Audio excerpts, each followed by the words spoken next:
సంఖ్య అంతకంతకు పెరుగుతుంది. మొత్తంగా మృతుల సంఖ్య 42కు చేరింది. ఇంకా 8 మంది ఆచూకీ లభించలేదు. ఆచూకీ లభించిన వారి వివరాలను అధికారులు వెల్లడించారు. రాహుల్, వెంకటేష్, శివాజీ, విజయ్ నిషాద్, అఖిలేష్ నిషాద్, ఇర్ఫాన్ అన్సారీ జస్టిన్లుగా తెలిపారు.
ఇక పాసమైలారంకి సంబంధించి మరింత సమాచారం మా కరెస్పాండెంట్ ఉషా అందిస్తారు. ఉషా, చెప్పండి. పాసమైలారంలో ఇప్పటికే కొంతమంది ఆచూకీ లభించలేనట్లు తెలుస్తుంది. దీనికి సంబంధించిన డీటెయిల్స్ ఏంటి? షాలిని, ఇప్పటి వరకు చూసుకున్నట్టయితే సిగాచి దుర్ఘటనలో దాదాపు 43 మంది కూడా మరణించినట్టుగా అయితే అధికారికంగా అధికారులు అయితే వెల్లడించారు. ప్రస్తుతం ఈ అంశానికి సంబంధించి రెస్క్యూ ఆపరేషన్స్ అయితే కొనసాగుతూనే ఉన్నాయి. వారం రోజులు గడిచింది ఇప్పటి వరకు చూసుకున్నట్టయితే. ఈ అంశంలో దాదాపుగా కూడా నిపుణుల కమిటీ, అక్కడ ఉన్నటువంటి డిజాస్టర్ మేనేజ్మెంట్ ఏదైతే డిజాస్టర్ మేనేజ్మెంట్ కూడా వచ్చి మొత్తం కూడా సిగాచి పరిశ్రమ ఎన్డీఎంఏ బృందం కూడా వచ్చే అవకాశం ఉన్నట్టుగా అయితే తెలుస్తుంది.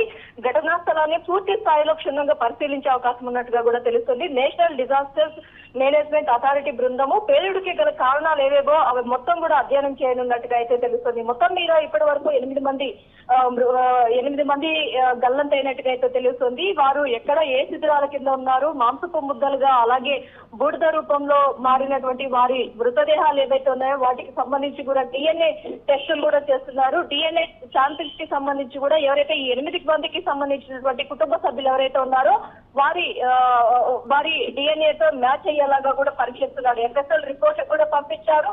దాదాపుగా అక్కడ ఉన్నటువంటి ఘటనలో ఏదైతే 43 చేరినటువంటి మృతుల సంఖ్యతో పాటు ఈ 8 మంది ఆచూకీ కూడా గల్లంతైనట్టుగానే తెలుస్తుంది.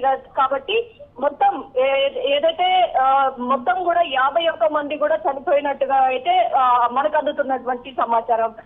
ఈ ఘటనకి సంబంధించి అక్కడ ఉన్నటువంటి నిపుణుల కమిటీ, ఇప్పటికే ప్రభుత్వం వేసినటువంటి నిపుణుల కమిటీ కావచ్చు, అలాగే డిజాస్టర్ మేనేజ్మెంట్ అథారిటీ వచ్చేటటువంటి అంశం కావచ్చు, ప్రతి ఒక్కటి కూడా పరిశ్రమలకి సంబంధించి సేఫ్టీ ప్రికాషన్స్ ఇందులో వైఫల్యం చాలా ప్రస్ఫుటంగా కనిపిస్తోంది. కాబట్టి ఈ సేఫ్టీ ప్రికాషన్స్ కి సంబంధించి మాత్రమే చర్యలు తీసుకోవాల్సిందిగా అయితే ఇప్పటికే ఒక నివేదిక కూడా తయారు చేసినట్టుగా అయితే తెలుస్తుంది. మొత్తం ఈ ఘటనకి సంబంధించి అక్కడ ఉన్నటువంటి రెస్క్యూ ఆపరేషన్స్ కి సంబంధించి కావచ్చు, మృతుల డేటాకి సంబంధించి కావచ్చు, ప్రతి ఒక్కటి కూడా డే బై డే అధికారులు అయితే అక్కడే ఉండి పర్యవేక్షిస్తున్నారు. సీఎం కూడా ఈ అంశానికి సంబంధించి ప్రతి ఒక్క అంశాన్ని కూడా ప్రతిరోజు కూడా అప్డేట్ తెలుసుకుంటూ వస్తున్నారు. ప్రస్తుతం ఈ సిగాచి ఘటనకి సంబంధించి మాత్రం ఇవాళ లేటెస్ట్ అంశం ఏంటంటే రేపటి నుంచి డిజాస్టర్ మేనేజ్మెంట్ అథారిటీ వచ్చి అక్కడ ఉన్నటువంటి ప్రమాదాలకు కారణాలు అలాగే అక్కడ ఉన్నటువంటి మెటీరియల్ ని కూడా కలెక్ట్ చేసే అవకాశం ఉన్నట్టుగా అయితే తెలుస్తోంది. షాలిని,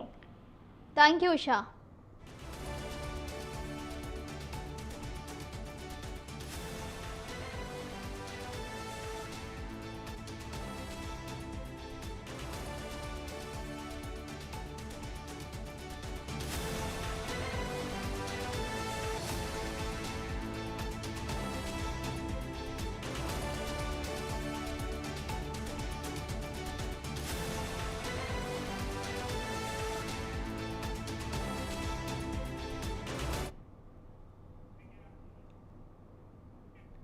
స్వర్ణకారులను